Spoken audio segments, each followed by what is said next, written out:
Diddy's ex-bodyguard, Gene Deal, has just come out and warned Diddy's son, Christian, about the danger his life is in. As it turns out, Diddy's own son is the reason that Cassie footage got leaked on the internet and eventually led to Diddy ending up in jail. This record that King Combs came out with, where he was coming at 50 and coming at everybody, coming at his dad. Like, how you feel about that record?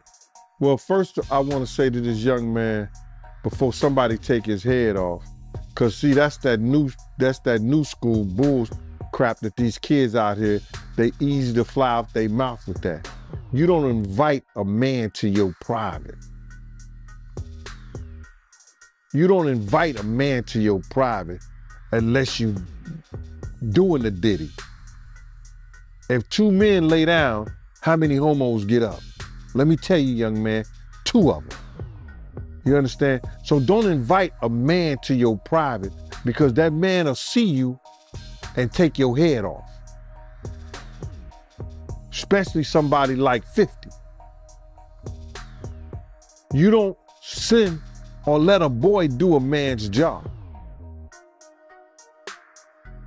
I don't know if he need that type of attention or he want that type of attention. Evidently he do. But 50 is the wrong dude that you want to do that type of attention, get that kind of attention from, bro. And the infamous words of Waka Flocka, that nigga go hard in the paint. And I don't believe that this cat would even put out some trash like that and really didn't know what he was doing. He's teasing the federal government.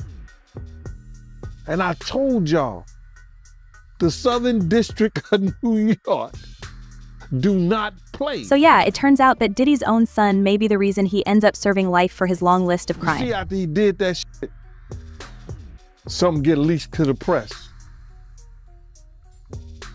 Do you notice that, right? As soon as he did that dumb shit, talking about, well, we did this and we did that. We had this over here, y'all went to the wrong house. Some went to, he said, well, we're gonna show you how wrong we are. Yo, CNN, run this. Action, roll them. Don't play with the feds, bro. Because you got to realize this. They got a lot of time. All they got is time. Christian King was spotted celebrating with his girlfriend, Raven, just 2 days after attending his father Diddy's sex trafficking court hearing. In a video shared online, The Love You Better rapper was seen enjoying the night with Raven after she spoke at Essence's Feed to Fund's panel on Saturday. Oh man, I've worked in law enforcement for 27 years, and I had the opportunity to see HIDA. It's a place, whereas they have the state, the feds, the NYPD, the Department of Corrections, and the state police. Yo, this place could be half of a basketball court. That's where they just got lines of computers with officers of all different people and officers just on the internet. Whoever's over that case, whoever's working that case, don't you know they saw that and took it to their boss?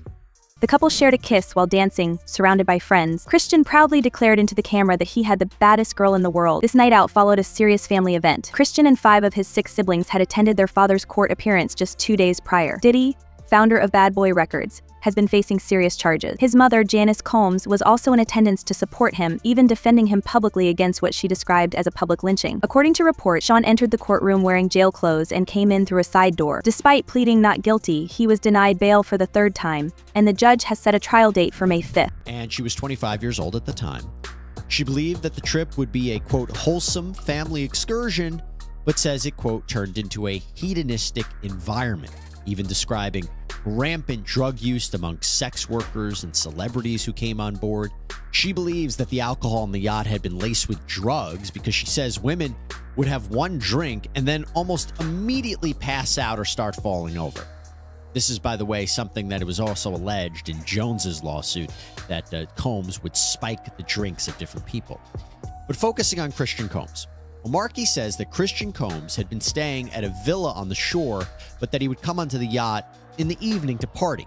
And on December 28, 2022, Christian reportedly arrived very intoxicated and then proceeded to pressure O'Markey to take shots of The tequila. most disturbing part is that Christian is no saint either. He has quite the rap sheet himself. Back in April, a lawsuit was filed against Christian Combs, alleging that he sexually assaulted a woman named Grace Omar K. According to the lawsuit, the incident occurred in late December 2022 while Omar K was working on a boat charter that had initially been promoted as a wholesome family excursion, but allegedly turned into a hedonistic environment. The alleged assault took place just days before Diddy hosted a celebrity-filled New Year's Eve yacht party. Omar K's lawsuit accuses Christian of sexual assault, sexual harassment, and infliction of emotional distress. Diddy is also named in the suit for premises liability as the person who chartered the yacht and for allegedly aiding and abetting his son. The legal team for both father and son has dismissed the lawsuit, calling it lewd, meritless, and filled with manufactured lies. Reportedly told Christian, quote, "Excuse me, you don't touch my legs like that.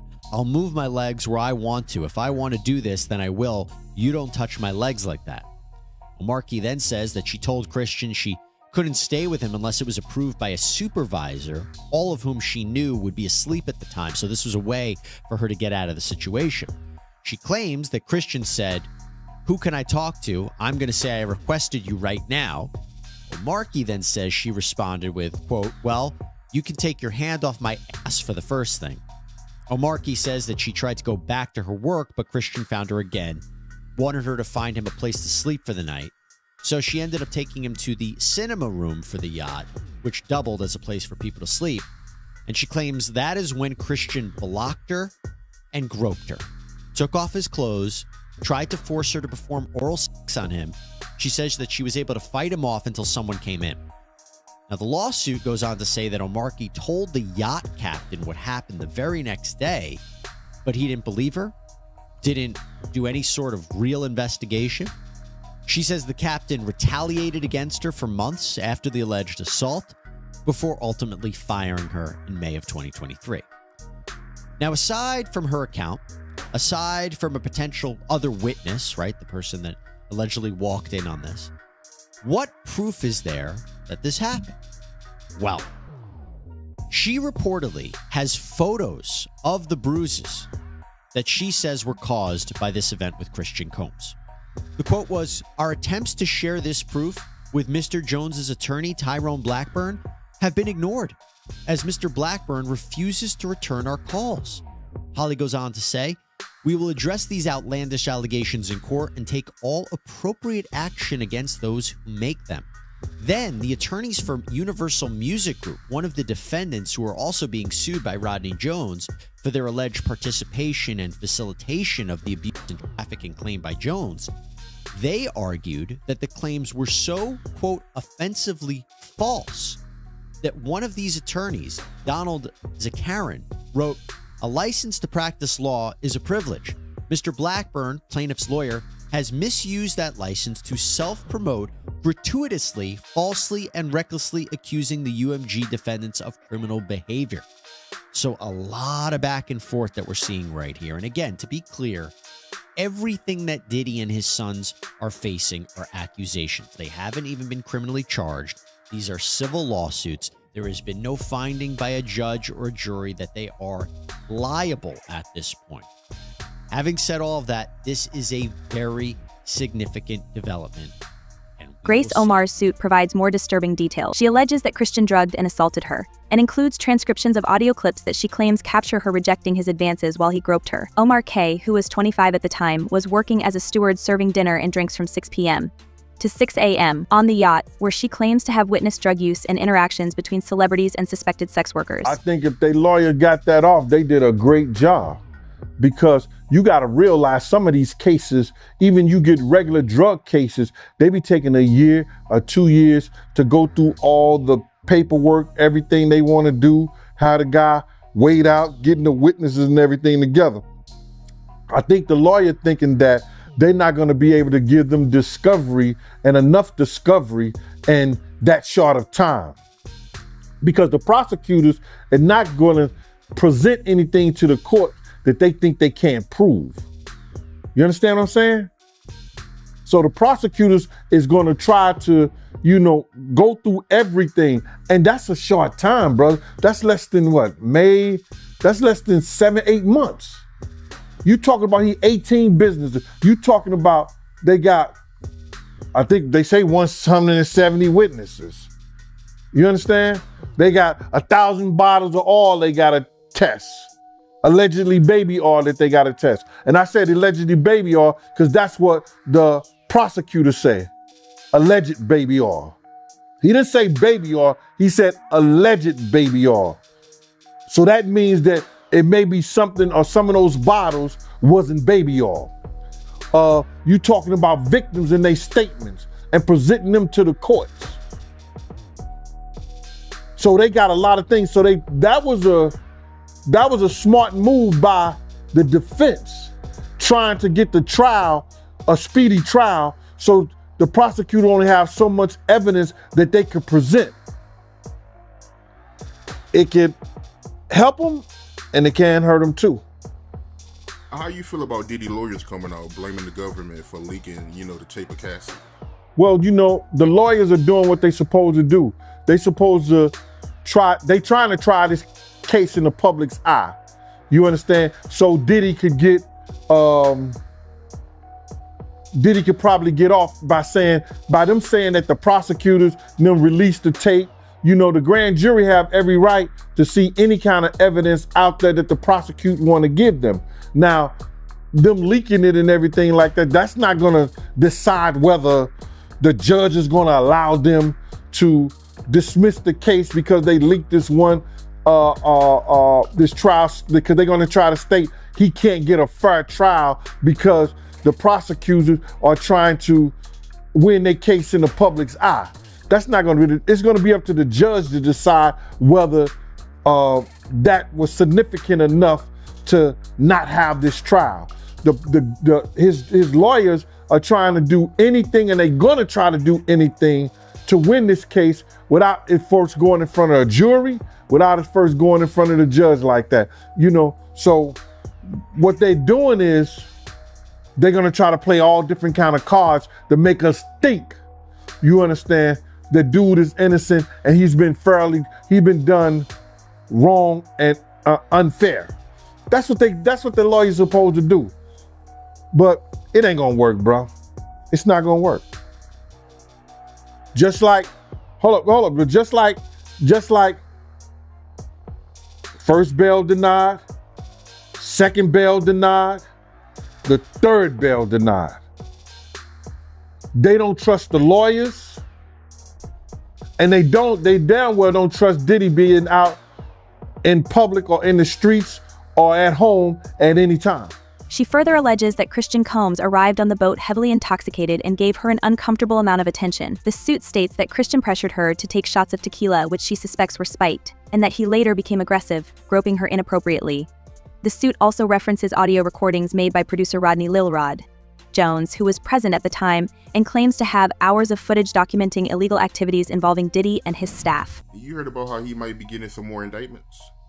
I think that they trying to beef up their case, bro. They're gonna continue to beef up their case once they continue to dig and get stuff. Once they continue to dig and get more stuff from the business part of it, they're gonna use those charges. Because if he did anything that was illegal regarding tax evasions, money laundering, they're gonna use that. If he had used his company and his power for the racketeering and things like that, so they can get the RICO Act on there, they're gonna use that. Any new news that can make their case powerful and they can present it to the court, they're gonna use it. As long as they give it to the defense team in the discovery, they're gonna use everything. But it's gonna be difficult for Puff to fight his case in jail. You know how hard it is to fight your case and go through every last one of those victims, or whether you know them or not. All that paperwork he had to do, you gotta realize they only get a lawyer like 2 hours, I think. Anywhere from 2 to 4 hours. And maybe on certain days, depending on where you at. How is he gonna fight his case decent in jail? But that's what happened when you where you lay your head. So you don't see any kind of way he get out of this? Bruh, I would bet whatever I had that he ain't got no chance in hell in getting out of here. All because they already got one witness for the sex trafficking case. And that's all you need. And when you only have to have one witness for the sex trafficking case, even though she may have been a participant, and I'm talking about Cassie, it's going to be hard for him to fight that one charge. This was most certainly a significant development, as Diddy is now in jail, and more shocking things continue to come out about him and his family. He has recently been hit by 6 more lawsuits, and Gene Deal believes he has no chance of winning the trial. You called Diddy a demon over a comment he made to Nipsey. What made you say that? Like, what's the backstory behind that? But bro, I didn't say he was a demon. What I think I said that you gotta watch what you say to these demons. And I might have put him in the same category. But I didn't per se, he's a demon. Now he's done shit that I projected. I see that demons does. When I seen him picked up that dove, and a dove supposed to be that of new beginning in life, and the dove fell to the ground straight like it was dead. The day we did that, he did that ritual in the park before he went to trial with Sean. Bruh. And I'll tell you that story if we talk about Sean. If we talk about Sean today, I'll tell you that story, all right? How about that? Now, don't go figure out something to talk to me and ask me about Sean. Yeah, but if we talk about Sean, I'll ask that. But what you was asking me is that, listen here, man. I did not know Nipsey Hussle. I knew of him and the positive things that he was trying to do out there in his community. The music that he was putting out, that I could say, based on conversations that I heard him speak, that the man was spiritually connected. He was a child of God. He had gotten in front of Puffy one time, and he told Puff that he was putting out this music, and I guess Puff was helping him in some kind of way, and he said something. And that what he said was, I need my music and my album to have the same feel of that life after death, like Biggie's album. Now, you taking a spiritual person who's asking for something. He said, I wanted that same feel as life after death. That same feel was that Biggie got murdered and he went on to sell about 10 million albums. Or 10 million copies. I was saying, you gotta watch what you say to demons, because it just might come true. You just gotta watch what you say, brother, because God said that you say it by mouth, you believe it in thy heart, and it shall happen. And when you got a strong spirit, and you that type of person, you gotta watch what you say out your mouth, man. You think it was a good idea for Nipsey to be cool with Diddy?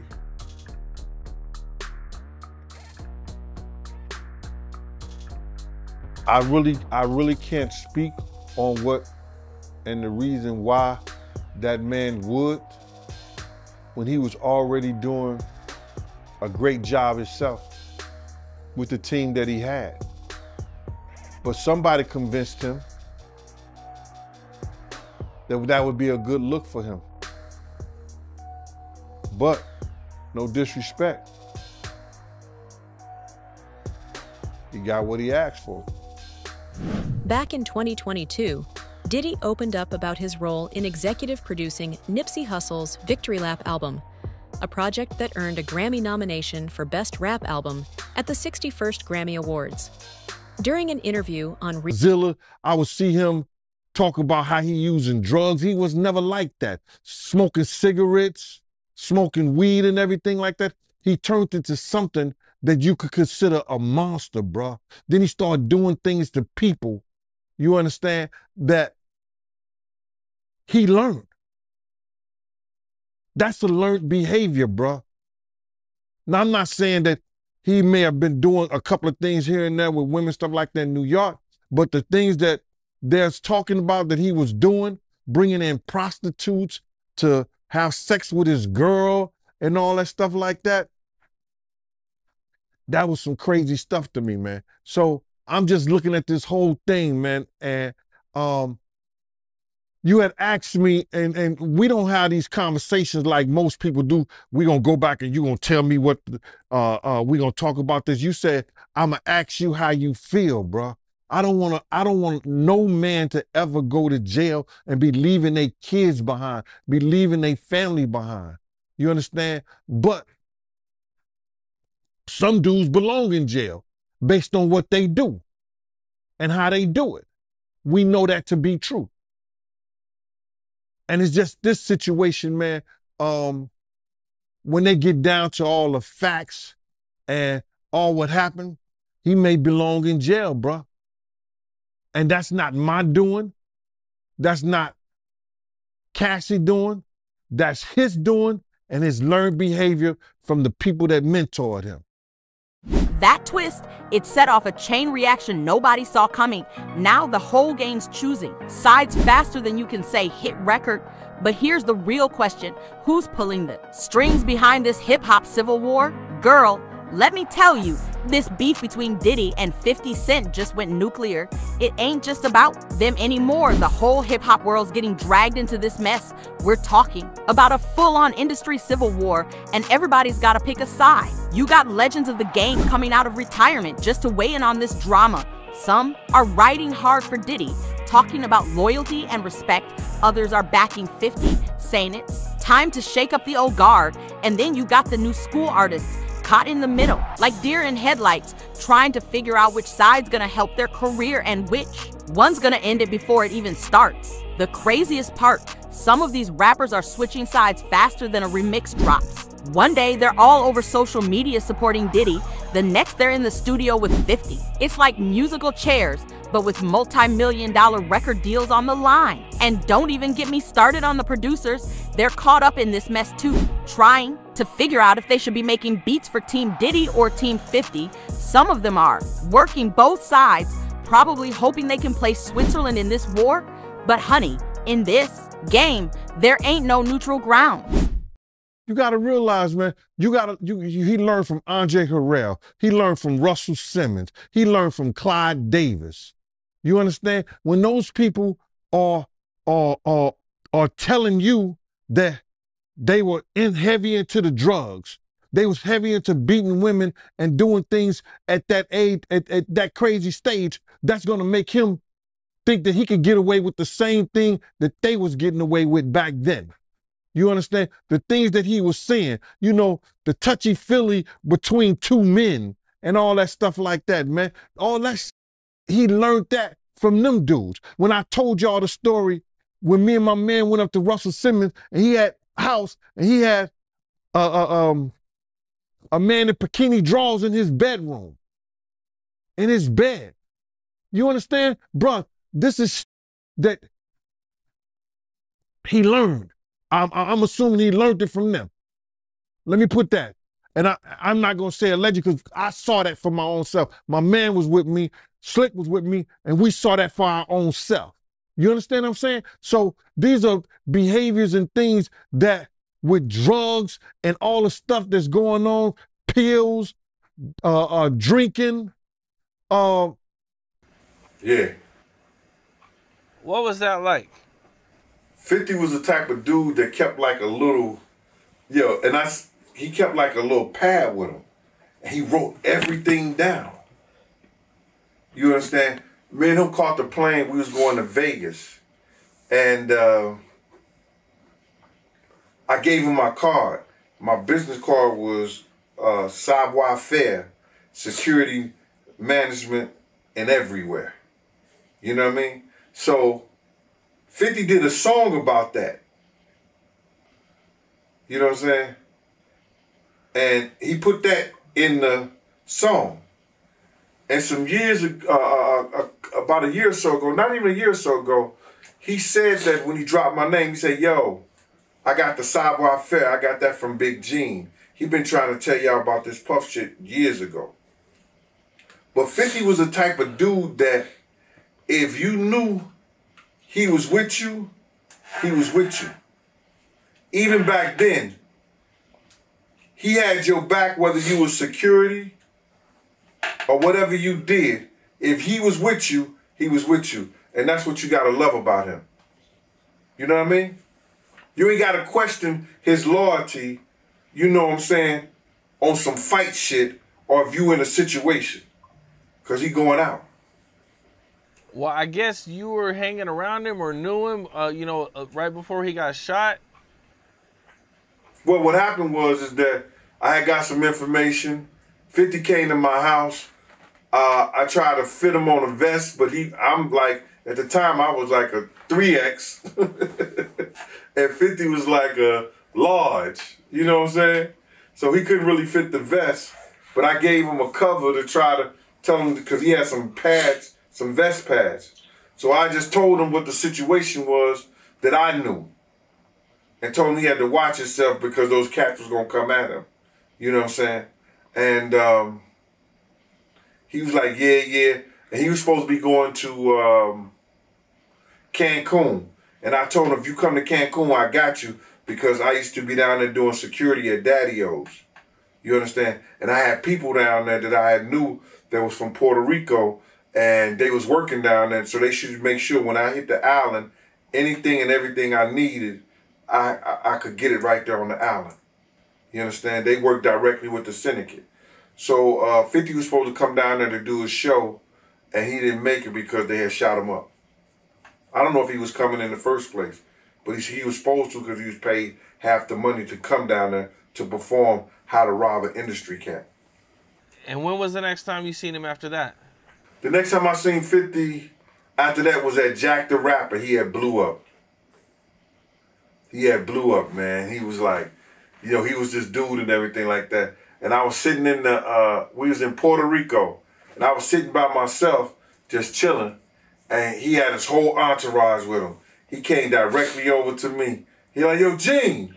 I was like, yo, what up, Fit? I said, what up, 50? He said, what's up, man? He said, yo, put his hand out to me and grabbed my, he said, yo, they can't